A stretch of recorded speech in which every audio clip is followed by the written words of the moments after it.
श्री स्वामी समर्थ श्रोते हो, तुम्हा सर्वांचे आपल्या श्रवणामृत सात अध्यात्माची या चॅनलमध्ये खूप खूप स्वागत आहे.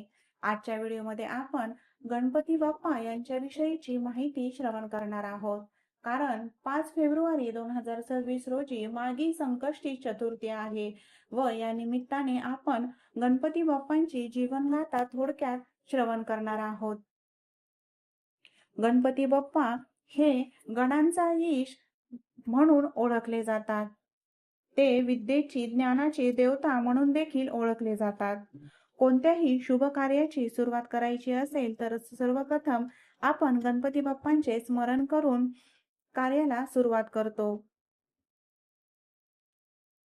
अशा या गणपती बाप्पांच्या जन्माची कथा आपण थोडक्यात पाहूयात.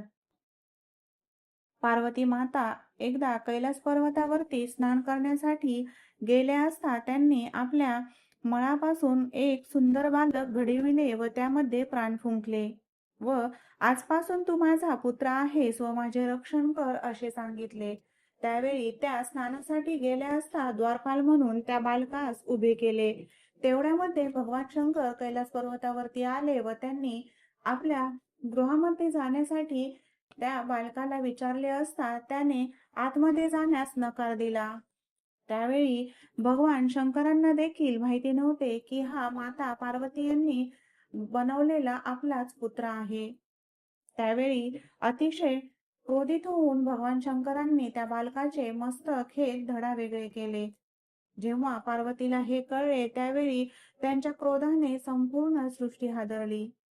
भगवान शंकरांनी यावेळी पार्वती मातेला समजावले व आज्ञा दिली की उत्तरेकडील जो कोणी सर्वप्रथम जिवंत प्राणी दिसेल त्या प्राण्याचे धड शिरावेगळे करून शिर घेऊन यावे.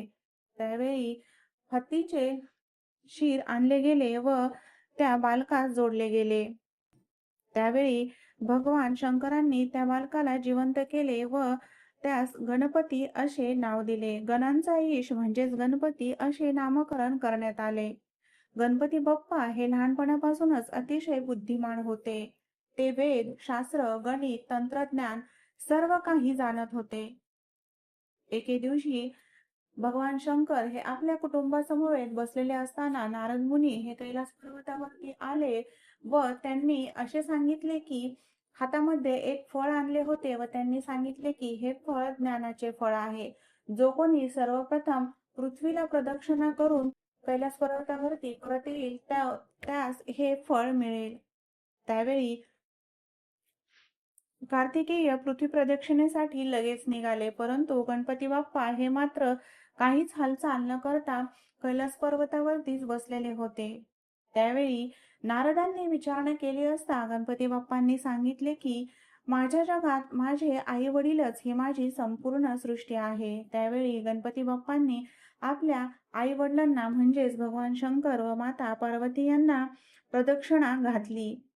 अशा प्रकारे गणपती विजयी ठरले. गणपती बाप्पांचे वाहन हे उंदीर आहे. उंदीर याचा अर्थ इच्छा असे मानले जाते. गणपती बाप्पा त्यावरती स्वार आहेत, म्हणजेच आपण आपल्या इच्छांवरती नियंत्रण ठेवले पाहिजे असे यामधून सुचविले जाते. गणपती बाप्पांनी महर्षी व्यास यांच्यासह महाभारत या काव्याचे लेखन केले. त्यावेळी गणपती बाप्पांनी महर्षी वेदव्यास यांना अशी अट घातली होती की मी तेव्हाच हे काव्य लिहील जेव्हा एकही श्लोक न थांबता तुम्ही अखंडितपणे सांगाल. त्यावेळी महर्षी वेदव्यासांनीही एक अट घातली होती की मी ही अर्थ न समजलेला श्लोक उच्चारणार नाही. सर्वप्रथम गणपती बाप्पांनी त्या श्लोकाचा अर्थ सांगावा व महर्षी वेदव्यास तो श्लोक सांगतील. अशा प्रकारे महाभारत लिहिले गेले. गणपती बाप्पांना 2 पत्नी होत्या, रिद्धी आणि सिद्धी. या केवळ स्त्रिया नव्हत्या तर त्या दिव्य शक्ती होत्या. पौराणिक ग्रंथानुसार रिद्धी सिद्धी यांना गणेशाच्या प्रेरणेने आध्यात्मिक ग्रंथ लिहिले. रिद्धी या ग्रंथामध्ये समृद्धी, गृहस्थ, धर्म, धन व सद्गुण यांवरील ज्ञान आपल्यास आढळते, तर सिद्धी या ग्रंथामध्ये साधना, ध्यान, मंत्र, यशप्राप्तीचे नियम इत्यादी गोष्टी आपल्याला पाहावयास मिळतात. त्याचप्रमाणे गणपती बाप्पांची 12 प्रमुख रूपे आहेत. त्यामधील सर्वप्रथम पहिले रूप म्हणजे बालगणपती होय, दुसरे हरिद्र गणपती, तर तिसरे सिद्धिविनायक, चौथे महागणपती, तर पाचवे योग गणपती, सहावे उच्चिष्ट गणपती, तर सातवे नृत्य गणपती, आठवे लक्ष्मी गणपती, तर नववे शक्ती गणपती, दहावे धूम्र गणपती, 11वे रक्त गणपती, तर 12वे रूप म्हणजे वरद गणपती हे होय. गणपती बाप्पांना विघ्नहर्ता आणि बुद्धीचे देव मानले जाते आणि म्हणूनच कोणत्याही कार्याची सुरुवात करण्यापूर्वी गणपती बाप्पांचे स्मरण केले असता कार्यातील अडथळे दूर होतात.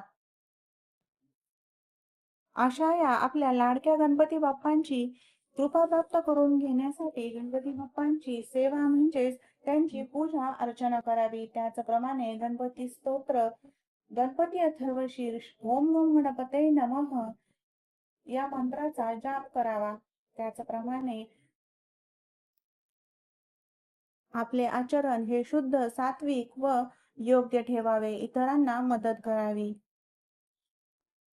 अशा प्रकारे गणपती बाप्पांविषयीची काही माहिती आपण श्रवण केली. माहिती तुम्हाला आवडली असल्यास व्हिडिओला नक्की लाईक, शेअर व सबस्क्राईब करा. धन्यवाद.